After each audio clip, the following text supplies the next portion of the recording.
Is it about hustling 24/7 and being the biggest and the best? My guest today talks about this and her dilemma with entrepreneurship, about wanting to be a success yet on her own terms. She first started by documenting her own health journey through blogging, and now 10 years later, she owns 2 health-based businesses. While business is important, she truly wants to inspire more women to value themselves and make self-care a priority. Hello and welcome to Season 4 of the Womenpreneur Asia podcast, and I'm your host, Krista Good. I'm also an entrepreneur, author, marketeer, storyteller, and connector. Each season, I curate stories and journeys of Asian women entrepreneurs from India to Japan who are open enough to talk about their businesses and, of course, their life stories. These are real conversations with everyday women in business across Asia. This episode is brought to you by my company, Redbox Studio. And before we get started, have you taken our survey yet? It's completely anonymous and it just takes 2 minutes to fill. Tell me what you think of my podcast. Just go to tinyurl.com/Asian podcast. That's tinyurl.com/Asian podcast. And now, today's episode is with May Sresthaporn, who is the founder of MSHAPPYDIET and PLANTOGENIC in Thailand. We talked about the dilemma of entrepreneurship, what success means, and how do work and life fit into everything that we want to do as entrepreneurs. She admitted that she was a perfectionist when she was younger, and at one time she got so upset that she started having a nosebleed in the midst of a school play.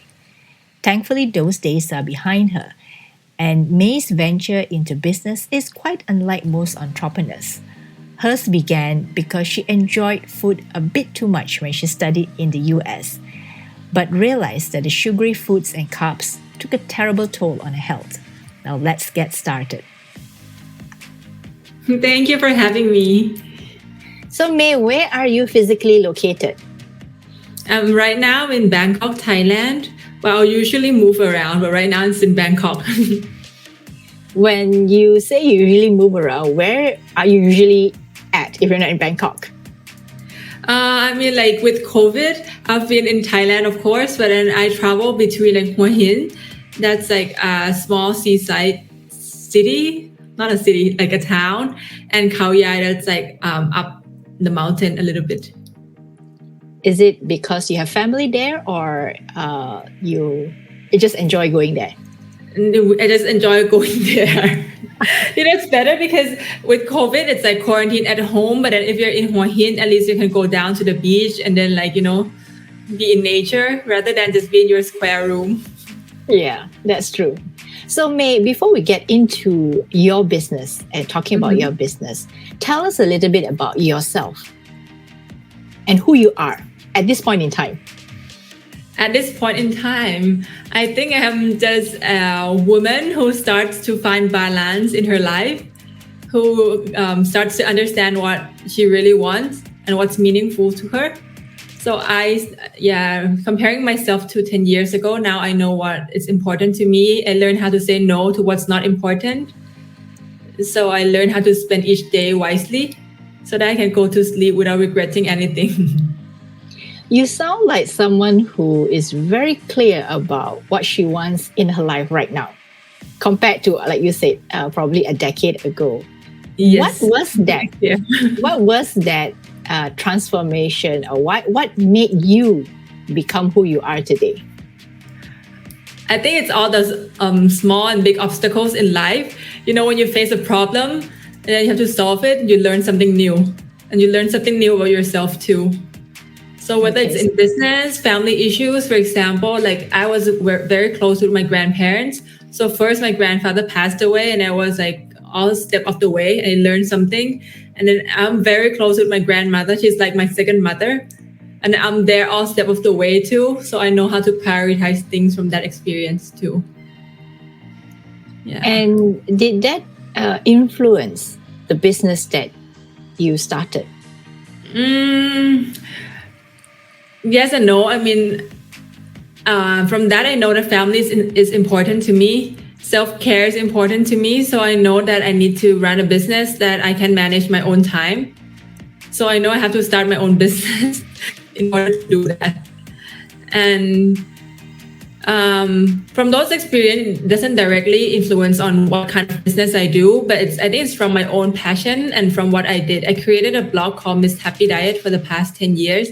And then I think it slowly like influenced me to like look after myself. And once you started doing that, you get addicted. So that's how I drive into like self-care and wellness and how I made a business out of it, I would say. But why did you first start the blog? It was because I came back from America and I gained my freshman 15. You know, everybody who goes to America gains so much weight. And then because I didn't know food. Because of the food, it was so delicious and it was like unlimited. I was in like an unlimited meal plan in my college. So every break I would go down to eat cookies. And when I was in America, I didn't have much knowledge about nutrition. I was just trying to lose weight. So I was eating like 100 cal Oreo, you know, those like American marketing things to make you think that this product is healthy and skinny, which is true. I lost weight, but then like my nail is so dry. I started losing my hair. I was fatigued. So now I know that's not the good way to go. But then when I come back to Thailand, I started seeing like healthier choices. And then I'm the kind of person that if I'm interested in something, I like dive so deep into it. And that's where I started learning about nutrition and stuff. And then in the beginning, I was trying to tell my family how to eat, what is good for them, blah, blah, blah. And they get so annoyed. So I need some outlet to share my knowledge. And that's how I opened Miss Happy Diet. So when you say that you were trying to tell your family how to eat healthily, I'm sure it's a very difficult thing because there's so much of delicious food in Thailand. Yes. And it's hard. Yes. And I don't know, coming from like a Thai Chinese family, most of the foods are like very oily, a lot of stir fried and all that. So it's very hard to influence when them. you started your blog, so you were writing to help other people also see that it was good to eat healthy. Yes, it was like I started losing weight and then my friends start asking like what I did, like how do you do it? And I just wanted to share what I learned throughout the way. So I just like start taking picture of food and then like write about it. Yeah. And that was something that you did for 10 years. Yes. This is my 10th year anniversary. Congratulations. So you're still running that blog? Yes. And I'm expanding the blog to like make it an e-commerce soon. So what happened when you were writing a blog, when you were in that process of telling people about being healthy and eating healthy and of course losing weight? Was there anything that came across in your experience of that 10 years that made you realize that something needed to be done besides writing a blog? Doing this blog helped me go through a lot of like self-improvement process. For example, in the beginning, it was from my experience. So when people ask, I would just answer from my own experience. What I didn't know, I would just Google and tell them. But then at some point, I was like, people are asking me a lot of health like related issue, and this is important. So I better be responsible for what I'm saying. That's when I started taking courses like nutrition certificates and stuff like that. So I need to keep learning about these things. And then it helped me with like self-discipline that I need to eat healthy because like I need to inspire people. So that helps me like personally as well.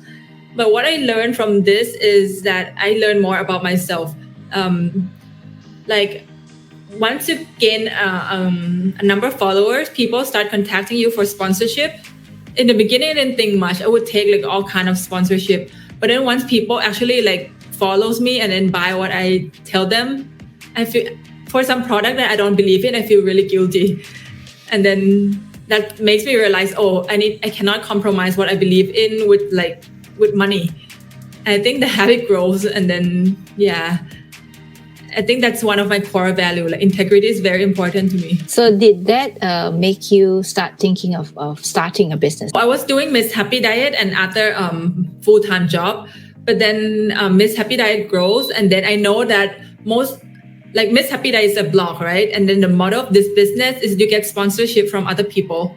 But then I realized that I don't want to take a lot of this sponsorship because, if it's a big company, it's not that healthy, but then they want to brand themselves as healthy. using the influencers, and I don't want to be part of it. And that's when I know that I need to start my own product or services to be my main source of income, because I cannot depend on these sponsors. And that's how I slowly start like doing consulting work, online courses, workshop. And 2 years ago, I launched a brand called PLANTOGENIC. And that's like a product-based business where it generates like legit money. So from the time you started, when you first started your blog, I'm sure you didn't have all these ideas about starting a business, right? No, not at all. So this must have been quite an interesting journey for you, because as you go along your journey, you realize that there are certain things that didn't quite sit well with you, or you didn't agree with, and you wanted to create some healthier and better options for your audience. So tell us a little bit about your business now. What is it? And I know that you just mentioned you have consulting, you have products, and you have courses. But tell us the overview of your business. What is it that May and her business is all about? I think the purpose and goal of everything I do is to inspire people to take care of themselves, to value self-care and make themselves a priority. We talked about this in a pre-interview, right? That especially women, they don't really prioritize themselves. They're born to like service other, whether it's parents, the kids, the husband. And then to me, my logic is that if you yourself are not fulfilled, it's hard to fulfill others.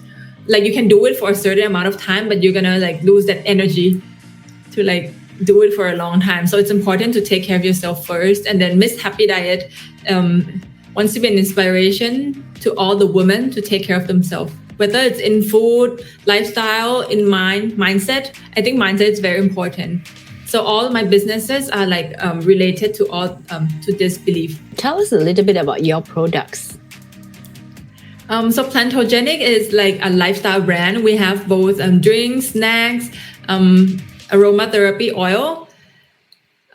Before that, I was just like sharing how I take care of my body. But then my followers are like, I know all this is good, but can you just give us a product to like, we don't want to make it ourselves. And that's how I launched PLANTOGENIC. So I view PLANTOGENIC as a tool to inspire people to take care of themselves. You know, they need a tool. It's hard to start from nowhere. But if you have this food, this aroma, the main core of PLANTOGENIC is to inspire people to use nature to nurture themselves.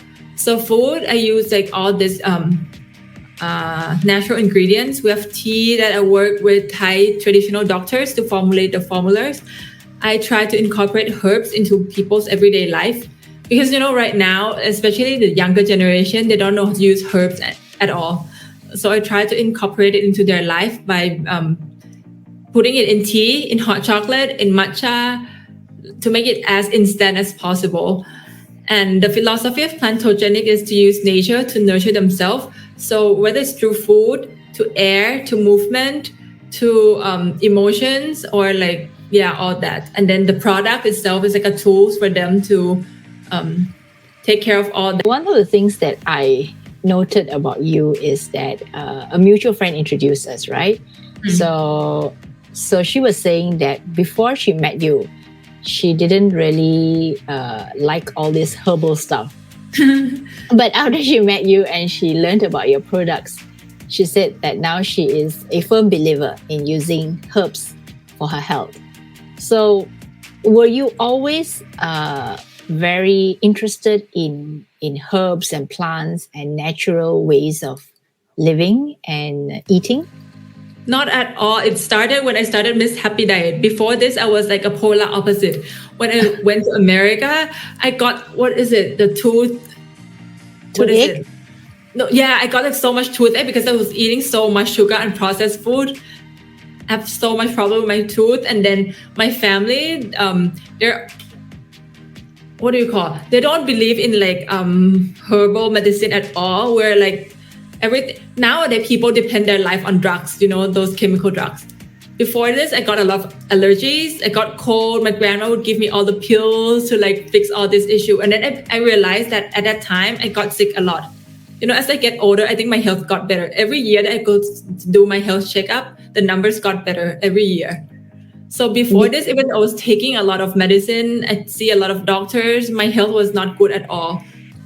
Yeah. And then when I started doing Miss Happy Diet, I think my body naturally improved. Like they readjust itself, and then it naturally becomes stronger. I don't get sick anymore. I don't need to take all that pills. And then, yeah, there's no more allergy, no more rashes. And that's how I become more interested in all these natural ways of eating and living. That's very interesting because I think a lot of people these days depend on a lot of over-the-counter medicines. Yes, and yes. depend on a lot of a little bit of a cold or a flu, and then they start self-medicating. Because it's fast. And people don't listen to them. I think this is the most important thing. People don't listen to their body. All this flu, this headache, this stomach ache, it's a symptom, it's a sign from your body that you're doing something wrong. You're living wrongly. And it started with a mild symptom like headache, migraine, and stuff like that. But then if you don't listen to them and still live wrongly, it develops into a more dangerous kind of disease. Nobody just born with cancer or something. I think the body gives you sign, but then you don't listen to it. That's why it develops into something more dangerous. But when you were starting your business, and this is the part about Plantogenic, right? You were creating products. Was it a difficult process for you? Or was it something that you had friends, collaborators, and developing is not hard. Selling is hard. It's still hard now because, natural methods takes longer than the chemical one. And now modern people are very, they want something fast now. They want to see the result now. But then if it's natural, your body needs to adapt, need to recalibrate and all that. So there's a group of people who love it, but I'm still trying very hard to convince the bigger group of people. Developing the product is not hard at all because I've been living this way for the past 10 years. I know the ingredients, what's good. And I've been doing a lot of research, studying, and I have I know a lot of doctors too, so that helps. In your case, you felt that developing the product is not difficult, but it's marketing. So let's talk about marketing. So how has marketing been for you since you started Plantogenic? Luckily, I have Miss Happy Diet. So that's helped as my first group of customers. And they've been very loyal thanks to them. But now I'm trying to expand because in the past 2 years, I've been selling to Miss Happy Diet families and friends. And then the sales grows, but it's not as fast as, expanding to a bigger group of people. So I'm trying to do that too, which is new to me because I've been communicating organically, the content, the choice of words. My followers knows what I'm talking about. But if you talk to random strangers about herbs and wellness, I don't think they have any clue about what I'm talking about. So I'm trying to figure that out. What are some of the methods that you've been using, or what are some of the strategies that you've been using to market your business in the last couple of years? Because I see you're very active online. I use myself as the users and do stories, videos, and stuff like that. But then since I said I try to expand the target market, I try using agency, but it doesn't work for me. I think wellness is very specific, and the people who doesn't live this lifestyle, I don't think they understand how to communicate it. And I think they have to also know why you're living this lifestyle. Yeah, if they don't live it, I don't think they understand it neither. So I tried using marketing agency, it doesn't work. So now I'm trying to build this in-house with my team. Is it an easy process to build it in-house? You still need to make sure that the messaging and all that is what you want to send out. It's very difficult because Miss Happy Diet team, all my team, we have 6 members now. All of them love wellness. So the messages we write, we understand. But then when we say it to the wider audience, I don't think they understand. So that's our struggle right now. Maybe I need to hire someone who doesn't love healthy eating at all and then convince them. Or is it that because a lot of your followers follow you because of who you are, right? Yes. They believe in your message. So they believe in May's philosophy of healthy living and wellness. And that's why they gravitate to you. So I guess that maybe a newer audience may not know you that well. So maybe that's the other part of marketing. That's my big challenge right now. In the early days when you started your blog, was it that difficult to market yourself? I didn't really market myself. I just do it organically, and I think I was one of the first in Thailand to talk about wellness like this. So it grows organically. Like the magazine wrote about it, the newspaper wrote about it. So I was lucky. So I grow organically. But now it has been stagnant for quite a while with like new influencers growing so rapidly. I think it's harder to grow the audience now than before. And what would you say would be your specific kind of audience for either your blog or your wellness and your products? Obviously, it's like women, and Yes. they have to. I think they're goes to international school, well traveled. They love themselves, love traveling, love cooking, love good food. It's a very niche, I would say. It's not small, but it's a niche group of women. Joy, I would say, a healthier balance of life. Yes, not If I may necessarily say healthcare. Also, they just love themselves. They want to make themselves happy. They love to travel, love their families. Yeah, they got a good work-life balance, and they know they love self-improvement and stuff like that. And what do you like or enjoy most about your business? It's rewarding when people send us messages of how our products help them make their life better in some ways. So that's what keeps us going. And is it all about losing weight? No, not anymore. In the beginning, 10 years ago, yes, my blog was about losing weight. But right now, not at all. It's about like finding balance, recalibrate your body and mind. Not about losing weight, but losing weight sells. Like that message sells. But I'm trying not to like use that message a lot because, I don't want the people to focus on weight alone. A lot of people who are slim with six pack, they're not healthy. The period doesn't come, they lose their hair, their hormone is not normal. So I don't want people to focus on weight. So now that we talked a little bit about your business and we talk a little bit about what you enjoy most about your business, let's talk about me growing up. What was May like growing up? I think it's very different from now. How so? I think I was a lot shallower when I was young. I'm quite materialistic also. I just wrote about this in my blog actually. In high school, I think I'm pretty materialistic. I read all the fashion magazines. I want this brand name bag and stuff like that. And then I go to college, and then in this one class, they told us to write an essay about what you want most in life right now. So I wrote 5 pages of how much I want a Chanel bag. And after that, I never wanted a Chanel bag again. That 5 pages made me realize like what you really want in life. Why is that so important to you? Is it really important to you? Or is there anything else that's more important to you? So that's when I realized that, I value experiences more than things. So if I have like the same amount of money, I would rather spend it on traveling rather than buying like a luxury product. And you grew, and you now look back and you look at yourself and say, I was pretty shallow. I know, it was funny. Like I look at myself, like all the pictures, I was like, wow. I remember what I did each day. Like I would just like go to the mall and ask my mom to buy a magazine, read all the fashion magazines. What is your family like? I would say it's a mix in Thai Chinese family. My mom was pretty liberal and my grandma's very conservative. So I think I'm in the middle. I have one younger sister. And is she also involved in some business like you? Yes, she tried to start her own business also, and she's helping me in some way. And another thing that I see myself transition so clearly is I used to be a perfectionist.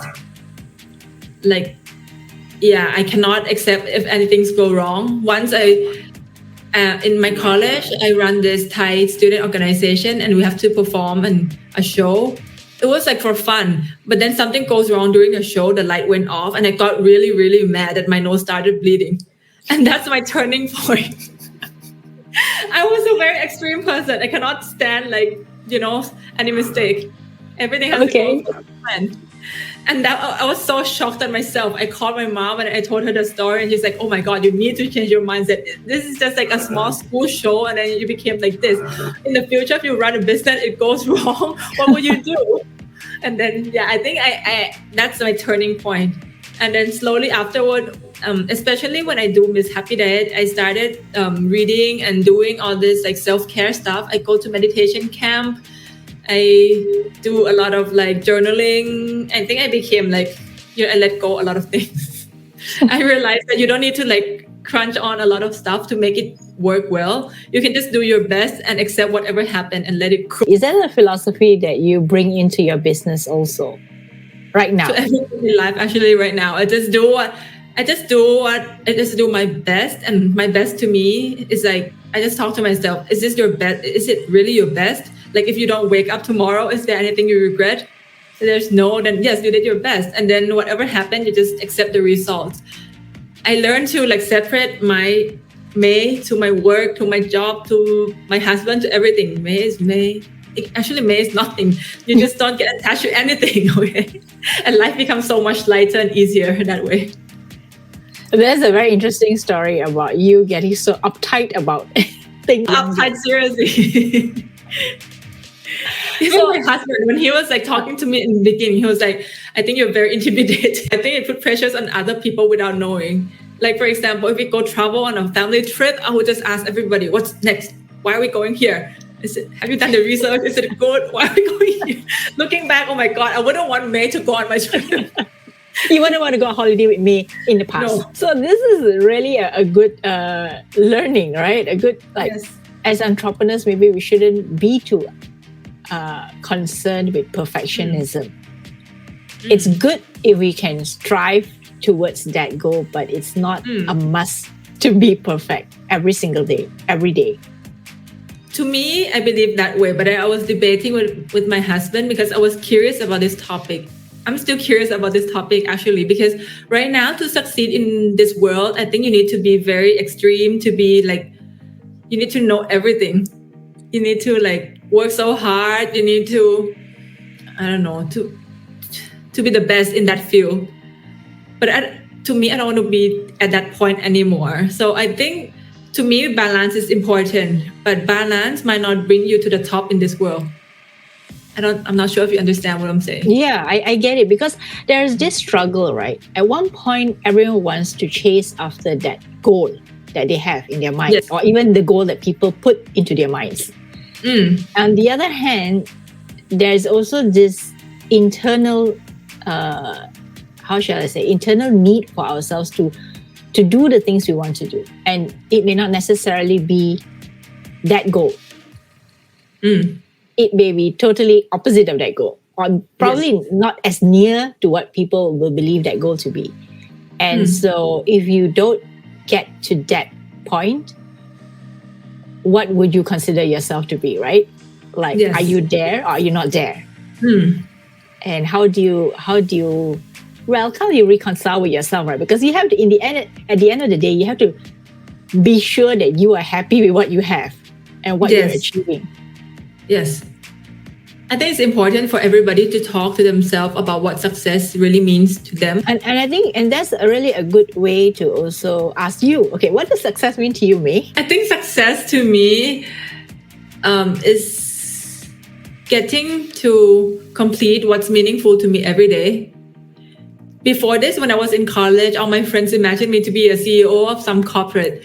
They believed I would like so strongly do well in the business world. And then they still keep saying to me every day right now that I'm so disappointed in you. What are you doing right now? Why are you not in corporate? What are you doing right now? I'm like, but I'm very happy. I'm like a million times happy than like 10 years ago. So what success means to me is getting to do what I prioritize in life every day. So what that are like, first I get to do work that contribute something meaningful to the society, whether it's through my blog, to my products, or what I created. So that's one thing, and I get to spend time with my family. And the third thing is I get to take care of myself. So success to me is like every day I get to do that, and I'm already happy actually.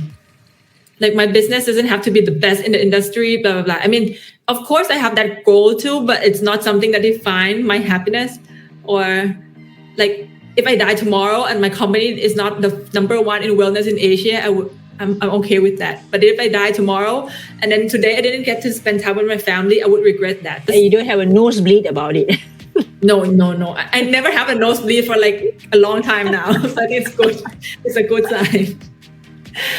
So let's also talk a little bit about, I remember when we were doing a pre-interview call, you were talking about, I think you pull up this figure, 200 million baht? What was that about? You were saying that, there was this goal that, some people tell you that, you have to, do you have a goal or a KPI for yourself that's like 200,000 baht? Sorry, 200 million baht. I had this debate with my father, and he was asking about my goal. For example, I would just make this figure up. I would tell him, my goal is just to make like 100 million per year. And he's like, why is that your goal? Why don't you want like 500 million baht? I was like, because I only need that amount of money. He's like, but doing business, you should maximize however much you can make. I'm like, okay, it's good if I can make that much money, but I don't need it. And he was like, what the hell? Who wouldn't want a lot of money? I'm like, it's good that I would have it, but like, I don't need it. I already calculated how much I need to live like a very like happy, luxurious life. I don't need that. If I need to sacrifice another 10 hours of my days to achieve that extra 100 million, I don't need it.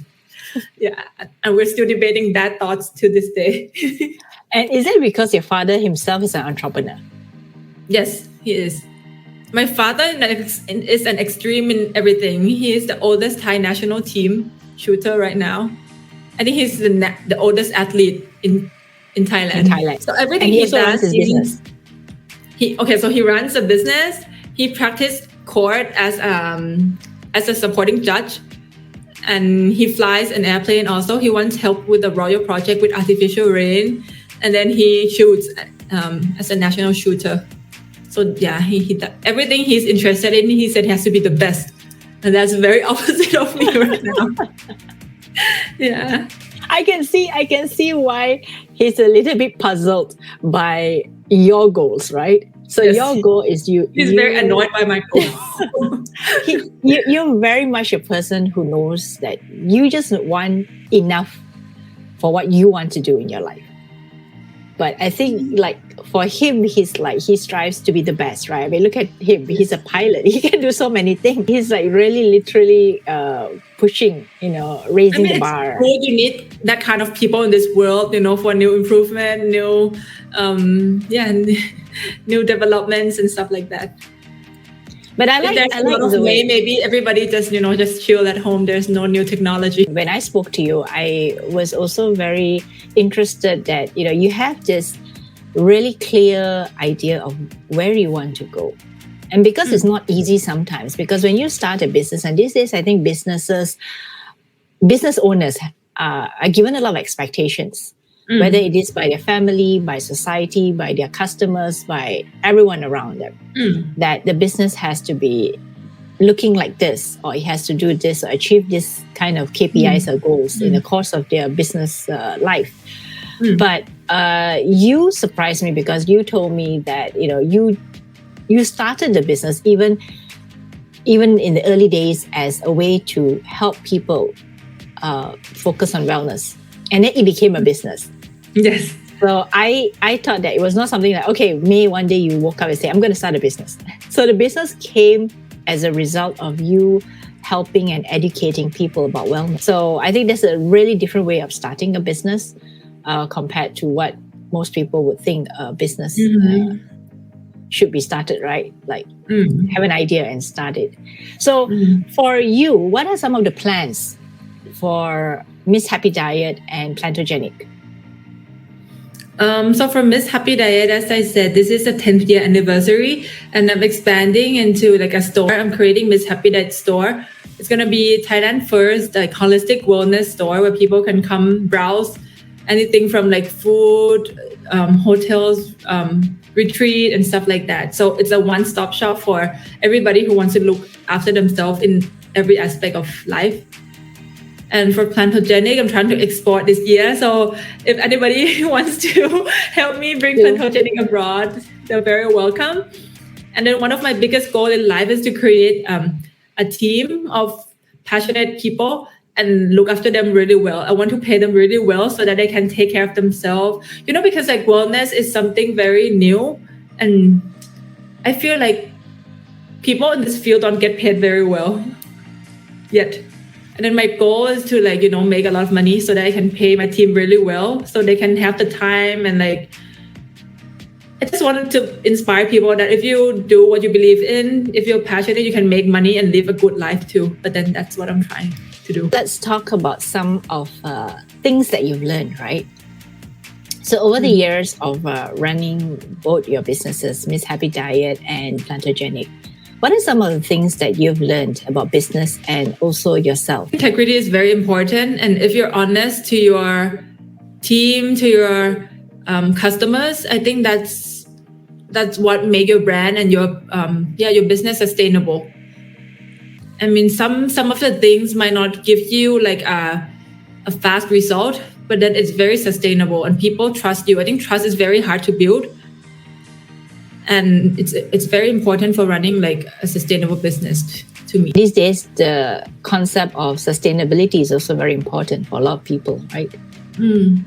And topics about the earth, how we live on the planet, I think those are even more important topics in the future.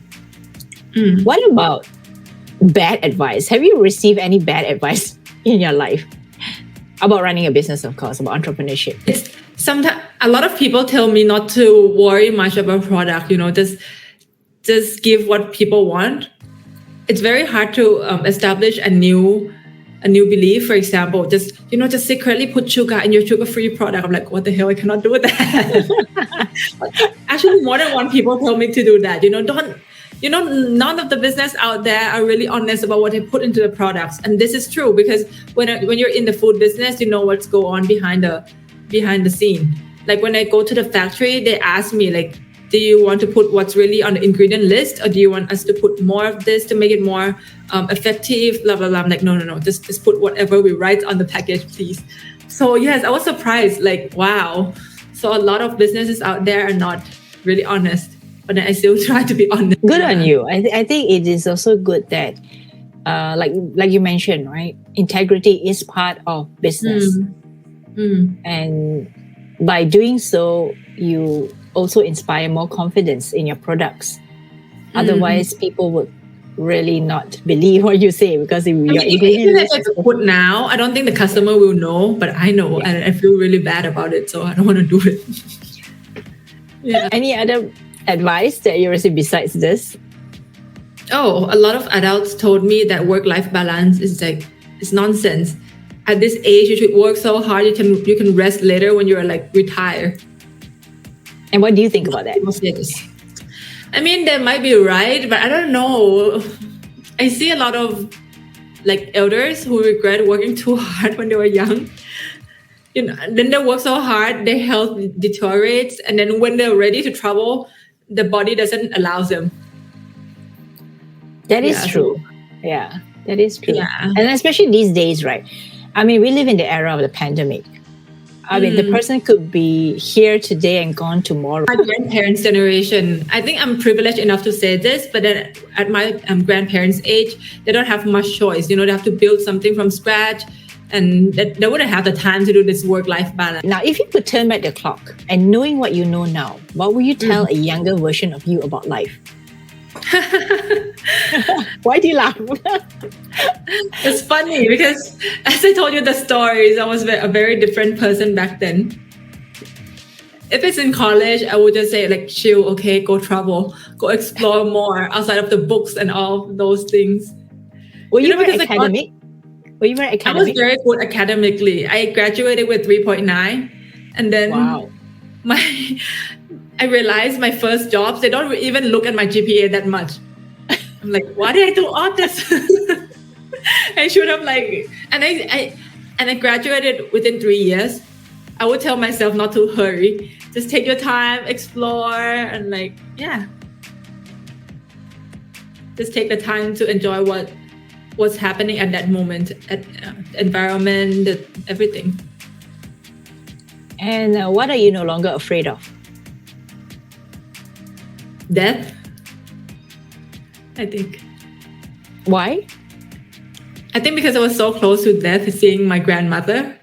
like I witnessed all step of the way. It's not that, I don't know. I think, and because I did everything that I wanted to do every day, there's no regret anymore.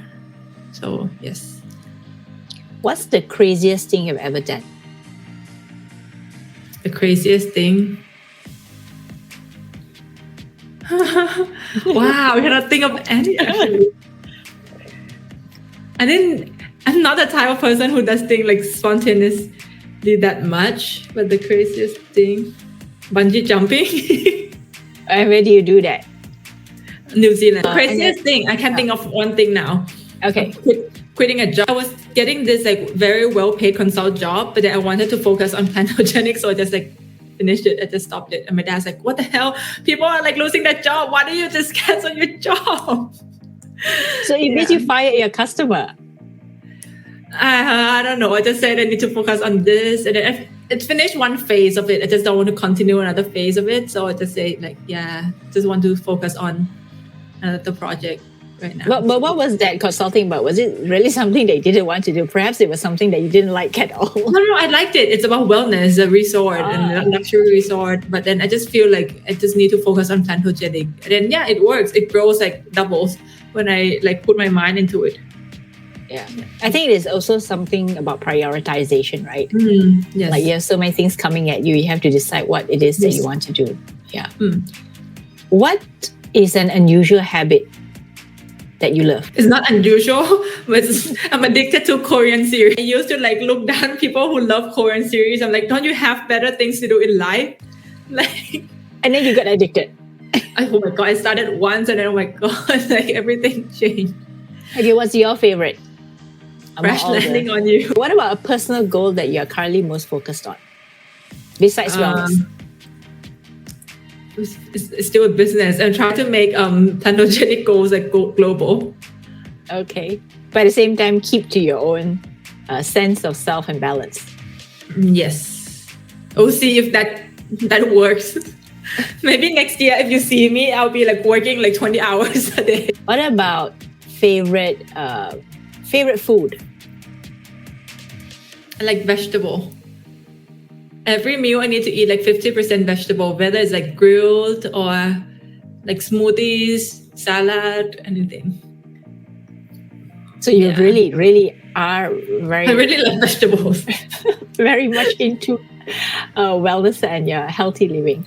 Now, favorite book? Oh, I love The 4 Agreements. Have you read it? No, I haven't. I highly recommend it. When I was doing health coaching, I recommended all my students to read it. It changed my life because like I think Asians are very dictated by what their parents say. And sometimes, I don't know, I feel like parents are experimenting with raising the kids too, because before me, they never become a parent. So yes. So you're the guinea pig. Yes. So even though I know that they have good intention, but maybe not everything they say is correct. And then if I don't follow them, I would feel guilty. But then after reading that book, I think I let go more. Yes, it's very, very good. And another book is Daring Greatly. Daring Greatly is about like the act of vulnerability. People, like I was a perfectionist. It's because the book said it was because I was afraid of like what people would think of me. Like you care too much about what other people think. And that's like a wall to your life. It's hard to be happy with that wall. So 2 books that we should all check out, okay? The 4 Agreements and Daring Greatly. Favorite compliment that people give you?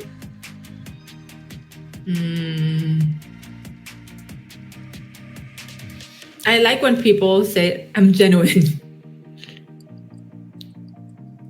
Yeah.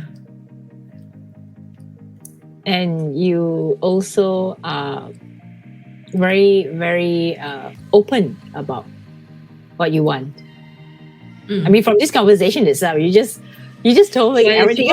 I'm pretty open and about my flaws, about anything, because I just don't think there's anything to hide. If you can learn something from me, then I'm glad about it. Oh, and I like it when people say I give them good energy.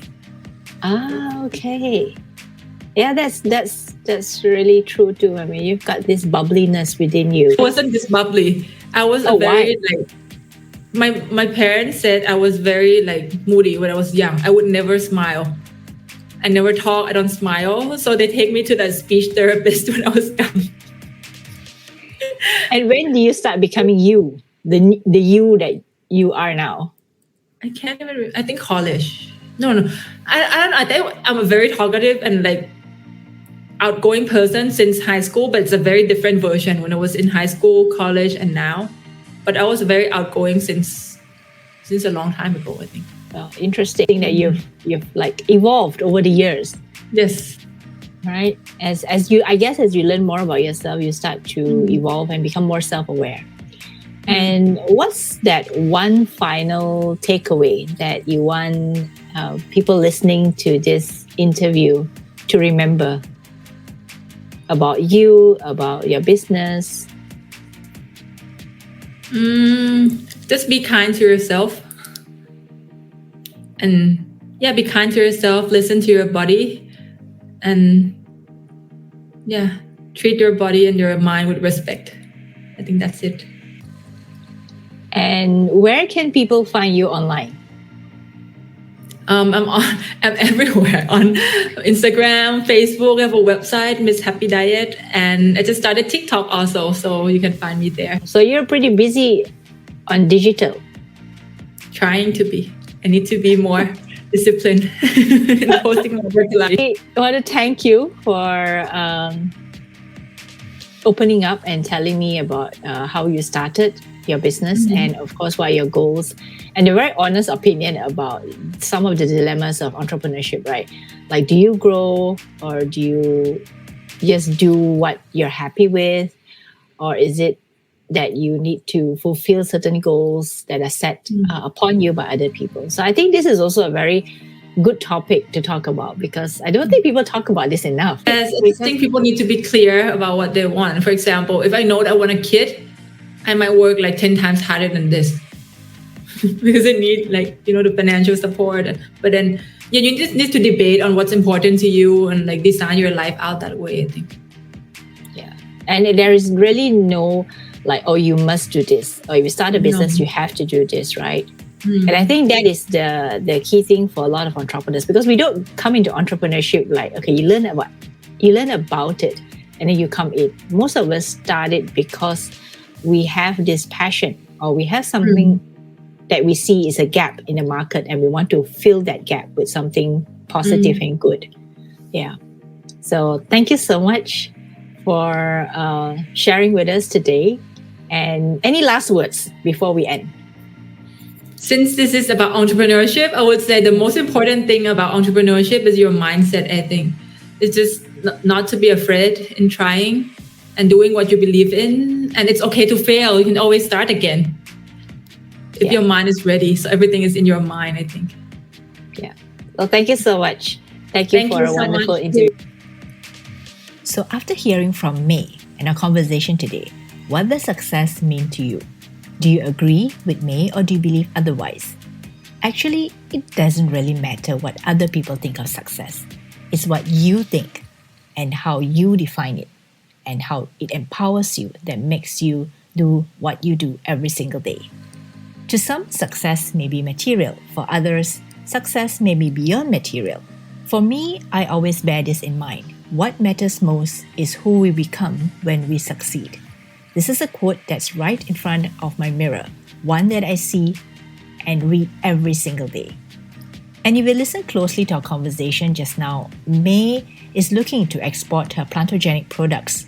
So if you're interested in distributing her products, check out her website. That's at plantogenic.co. Finally, you do know I have a survey, right? So do me a favor and fill it up. It's completely anonymous and takes less than 2 minutes, I promise. Just go to tinyurl.com/AsianPodcast. And until then, take care and I will see you next Friday.